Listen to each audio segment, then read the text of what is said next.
നമസ്കാരം പ്രിയമുള്ളവരെ, global news ഡെസ്കിൻ്റെ ഒരു പുതിയ വാർത്തയിലേക്ക് എല്ലാവരെയും സ്വാഗതം ചെയ്യുകയാണ്.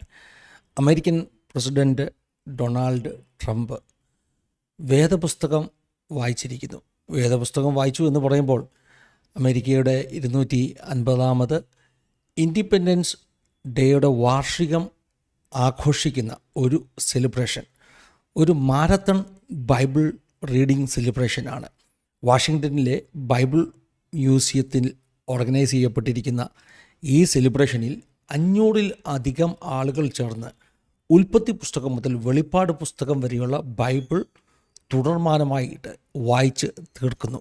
ഒരു ആഴ്ച കൊണ്ട്, അതായത് ഉൽപ്പത്തി 1 മുതൽ വെളിപ്പാടിൻ്റെ അവസാനത്തെ വാക്യം വരെ മാരത്തൺ ഒരു യജ്ഞമായിട്ട്, ബൈബിൾ റീഡിംഗ് യജ്ഞമായിട്ട് വായിച്ചു തീർക്കുന്ന ഒരു സെലിബ്രേഷൻ പ്രോഗ്രാമാണ്.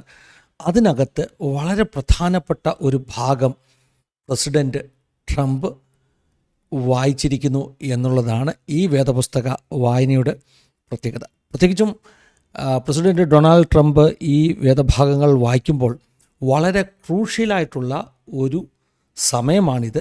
ഇറാനിൽ യുദ്ധം നടക്കുന്നു. അതോടൊപ്പം തന്നെ ട്രംപും പോപ്പും തമ്മിലുള്ള ചില വാക്ക് തർക്കങ്ങൾ, ക്രിസ്ത്യാനിറ്റിയോടുള്ള ട്രംപിൻ്റെ ഒരു സമീപനം, ഇതൊക്കെ ഒത്തിരി ചർച്ച ചെയ്യപ്പെടുന്ന ഒരു സമയമാണ്. മാത്രമല്ല, ചില ദിവസങ്ങൾക്ക് മുമ്പ് ട്രംപ് ഒരു ജീസസ് ഇമേജിൽ അല്ലെങ്കിൽ ജീസസ് കോസ്റ്റ്യൂമിൽ വന്ന് പ്രത്യക്ഷപ്പെട്ട AI ചിത്രം കുറേ വിവാദങ്ങളുണ്ടാക്കി. കൺസർവേറ്റീവ്സായിട്ടുള്ള ക്രിസ്ത്യൻസിന് പോലും അത് ഒട്ടും സഹിച്ചില്ല. യേശുവിൻ്റെ വേഷമൊക്കെ ട്രംപ് ഇടുവാൻ തക്കവണ്ണം അത് യോഗ്യമാണോ എന്നൊക്കെയുള്ള ചോദ്യങ്ങളുണ്ടായി. എന്തായാലും പോസ്റ്റ് ട്രംപ് ഡിലീറ്റ് ചെയ്തു. അങ്ങനെ ട്രംപിനെ ഒത്തിരി സപ്പോർട്ട് ചെയ്യുന്ന യാഥാസ്ഥിതികരാകുന്ന ക്രിസ്ത്യൻസിന് പോലും അല്പം മുറുമുറുപ്പ് ഉണ്ടായ സാഹചര്യത്തിലാണ് ഈ ഒരു ബൈബിൾ റീഡിംഗ് യജ്ഞത്തിൻ്റെ ഭാഗമായി ട്രംപ് പ്രത്യക്ഷപ്പെടുന്നത്. ശരിക്കും ഈ വിവാദങ്ങളൊക്കെ ഉണ്ടാകുന്നതിന് മുമ്പ് തന്നെ ഈ ഒരു പ്രോഗ്രാം പ്ലാൻ ചെയ്തതാണ്. ട്രംപ് വായിക്കാനുള്ള പോർഷൻ ഇതിനു മുമ്പ് തന്നെ റെക്കോർഡ് ചെയ്തിരുന്നു എന്നുള്ളതാണ് സത്യം. എന്നാൽ ഈ ആഴ്ച, അതായത് ഈ ചൊവ്വാഴ്ചയാണ് ട്രംപ് വായിച്ച് റെക്കോർഡ് ചെയ്ത ഭാഗം ബൈബിൾ മ്യൂസിയത്തിൽ നിന്ന് പബ്ലിഷ് ചെയ്യുവാൻ ഇടയായി തീർന്നത്. ഇത് ട്രംപിൻ്റെ ഇമേജ് പിന്നെയും ക്രിസ്ത്യൻസിനിടയിൽ തിരിച്ചു കൊണ്ടുവരും എന്നുള്ളൊരു വിശ്വാസമാണ് ഈ അമേരിക്കയിലെ രാഷ്ട്രീയ നിരീക്ഷകർക്ക് ഉള്ളത്. 250 വർഷങ്ങളാകുന്നു അമേരിക്ക ഇൻഡിപെൻഡൻ്റ് ആയിട്ട്. അമേരിക്ക ദൈവത്തിൻ്റെ വചനവുമായിട്ടൊക്കെ ഒത്തിരി ബന്ധമുള്ള ഒരു രാജ്യമാണെന്നും ക്രിസ്തീയ മൂല്യങ്ങളിൽ ആ അടിസ്ഥാനത്തിൽ പണിയപ്പെട്ട ഒരു രാജ്യമാണെന്നും അമേരിക്കയിലെ കൺസർവേറ്റീവായിട്ടുള്ള ക്രിസ്ത്യൻസ് വിശ്വസിക്കുന്നു. അതുകൊണ്ട് തന്നെ വാഷിങ്ടണിലെ ബൈബിൾ മ്യൂസിയത്തിൽ ഇങ്ങനെയൊരു സെലിബ്രേഷൻ നടത്തുവാൻ അവർ തീരുമാനിക്കുന്നു. 500-ലധികം ആളുകളെ കണ്ടെത്തുന്നു വേദപുസ്തകം വായിക്കുവാൻ, ഓരോ പോർഷൻസായിട്ട് വായിക്കുവാൻ. ചിലർ ലൈവായിട്ട് തന്നെ മ്യൂസിയത്തിൽ നിന്ന് വായിച്ചു. മറ്റു ചിലർ ട്രംപിനെ പോലെ റെക്കോർഡ് ചെയ്ത ഭാഗം അവർ അയച്ചു കൊടുത്ത് അങ്ങനെ ആ ഒരു പോർഷൻ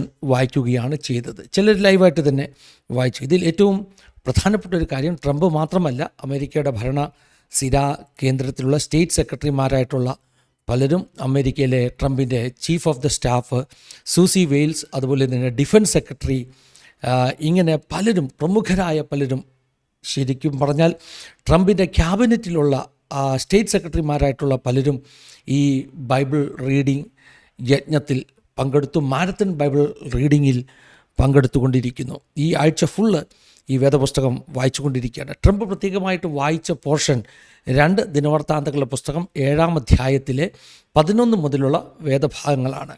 ഈ പോർഷൻ വളരെ പ്രധാനപ്പെട്ട ഒരു രാഷ്ട്ര നേതാവ് ജനത്തിനു വേണ്ടി ഇടിവിൽ നിന്ന് പ്രാർത്ഥിക്കുന്ന ഒരു പ്രാർത്ഥനയായിട്ടാണ് സാധാരണ പരിഗണിക്കപ്പെടാറുള്ളത്. പ്രത്യേകിച്ചും ഈ ഒരു പ്രോഗ്രാം ഓർഗനൈസ് ചെയ്ത ആളുകൾ, അതിൽ വളരെ പ്രമുഖമാകുന്ന ഒരു പങ്ക് വഹിച്ച വ്യക്തിയാണ് ബണ്ണി പോൺസ്. അദ്ദേഹം ഫോർമൽ പൊളിറ്റിക്കൽ കൺസൾട്ടൻ്റ് ആയിരുന്നു അമേരിക്കയുടെ. ആ ബണ്ണി പോൺസ് ഇതിൻ്റെ ഓർഗനൈസേഴ്സിൽ ഒരാളാണ്.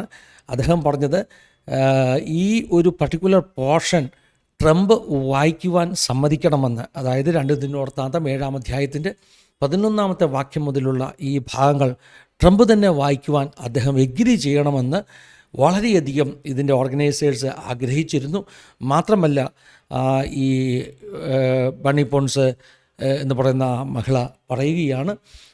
അതായത് ട്രംപ് ഈ പോർഷൻ വായിക്കുവാൻ സമ്മതിക്കണമെന്ന് പ്രത്യേകമായി ഇവർ പ്രാർത്ഥിച്ചിരുന്നു. അങ്ങനെ ട്രംപ് അത് സമ്മതിക്കുകയും ആ ഭാഗം വായിക്കുകയും ചെയ്തു. ഈ പർട്ടിക്കുലർ പോർഷൻ ഒരു നാഷണൽ റിപ്പൻറ്റൻസിന് വേണ്ടിയുള്ള ഒരു വിളിയാണ്. ദേശം മുഴുവൻ ദൈവത്തിലേക്ക് മടങ്ങി വരുവാനുള്ള ഒരു വിളിയാണ്. അങ്ങനെ ഒരു ആഹ്വാനമാണ് ഈ വേദഭാഗങ്ങൾ നൽകുന്നത് എന്ന് ബണ്ണി പോൺസ് പറവാനിടയായി തീർന്നു. ശലോമോൻ രാജാവ് ആലയം പണിത ശേഷം ആലയത്തിൻ്റെ പ്രതിഷ്ഠയുടെ സമയത്ത് പ്രാർത്ഥിക്കുന്ന ഒരു പ്രാർത്ഥന. രാത്രിയിൽ ദൈവം ശലോമോന് പ്രത്യക്ഷനാകുന്നു. എന്നിട്ട് ഞാൻ നിൻ്റെ പ്രാർത്ഥന കേട്ട് ഈ സ്ഥലം എനിക്ക് യാഗത്തിനുള്ള ആലയമായിട്ട് തിരഞ്ഞെടുത്തിരിക്കുന്നു എന്ന് ശലോമോനോട് സംസാരിക്കുന്നു.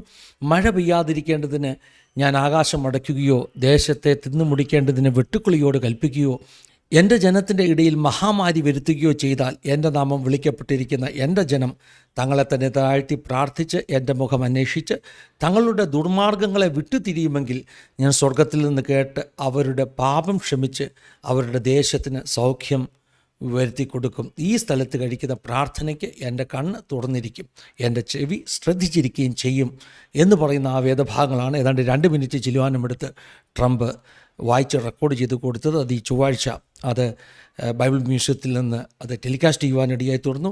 ഇതിൽ വളരെ പ്രധാനപ്പെട്ട വാക്യം 14-ാമത്തെ വാക്യമാണ്. എൻ്റെ നാമം വിളിക്കപ്പെട്ടിരിക്കുന്ന എൻ്റെ ജനം തങ്ങളെ തന്നെ താഴ്ത്തി പ്രാർത്ഥിച്ച് എൻ്റെ മുഖം അന്വേഷിച്ച് തങ്ങളുടെ ദുർമാർഗങ്ങളെ വിട്ടുതിരിയുന്നുവെങ്കിൽ ഞാൻ സ്വർഗത്തിൽ നിന്ന് കേട്ട് അവരുടെ പാപം ക്ഷമിച്ച് അവരുടെ ദേശത്തിന് സൗഖ്യം വരുത്തി കൊടുക്കും. Healing for the land or healing for the nation, ദേശത്തിന് സൗഖ്യം എന്ന ഭാഗം ഇത് ദേശത്തോടുള്ള ഒരു മടങ്ങിവരവിനുള്ള ആഹ്വാനമായിട്ടാണ് കാണുന്നത്. ട്രംപ് ഈ പർട്ടിക്കുലർ പോർഷനാണ് വായിച്ച് കേൾപ്പിക്കുവാൻ ഇടയായിത്തീർന്നത്. വളരെ കലുഷിതമാകുന്ന ഒരു രാഷ്ട്രീയ പശ്ചാത്തലത്തിൽ യുദ്ധമൊക്കെ നടക്കുന്ന ഒരു സാഹചര്യത്തിൽ ട്രംപ് വായിച്ച ഈ വേദഭാഗങ്ങൾ അത് വലിയൊരു സന്ദേശമാണ് നൽകുന്നത്. ഇനിയും ആ ഒരു ബൈബിൾ റീഡിംഗ് യജ്ഞം അവസാനിച്ചിട്ടില്ല. അത് സ്ട്രീം ചെയ്തുകൊണ്ടിരിക്കുകയാണ്. കണ്ടിന്യൂസ് ആ ഭാഗങ്ങൾ വായിച്ചുകൊണ്ടിരിക്കുകയാണ്. 8 ദിവസങ്ങളെടുക്കുമെന്നാണ് പറയുന്നത്. ഈ 500 പേർ മാറി മാറി ഈ വേദപുസ്തകം വായിച്ച് ഉൽപ്പത്തി മുതൽ വെളിപ്പാട് വരെയുള്ള ഭാഗങ്ങൾ കംപ്ലീറ്റ് ചെയ്യുവാൻ ഏതാണ്ട് 8 ദിവസം എടുക്കുമെന്നാണ് നമുക്ക് അറിയാൻ കഴിയുന്നത്. എന്താണെങ്കിലും വേദപുസ്തകവും അമേരിക്കയുടെ വിശ്വാസവും അമേരിക്കയുടെ രാഷ്ട്രീയവും തമ്മിലൊക്കെ ഒത്തിരി ബന്ധപ്പെട്ട് നിൽക്കുന്ന ഒരു കാലത്ത് ഇത്തരത്തിലുള്ള ഒരു നടപടി, പ്രത്യേകിച്ചും അമേരിക്കയുടെ സ്വാതന്ത്ര്യ ദിനത്തിൻ്റെ 250-ാമത്തെ വാർഷികത്തിൽ ആ രാജ്യം ഏത് വിശ്വാസത്തിൻ്റെ അടിസ്ഥാനത്തിൽ പണിയപ്പെടുന്നുവോ അതിനെ ഒന്നുകൂടെ ഓർപ്പിക്കുന്ന ഒരു അനുഭവമായി തീരുന്നു എന്ന് പറഞ്ഞുകൊണ്ട് ആസാദിയുടെ ഈ ന്യൂസ് ബുള്ളറ്റിൻ ഇവിടെ അവസാനിപ്പിക്കുകയാണ്. ദൈവം സഹായിക്കട്ടെ, അനുഗ്രഹിക്കട്ടെ. God bless you all. Have A wonderful time.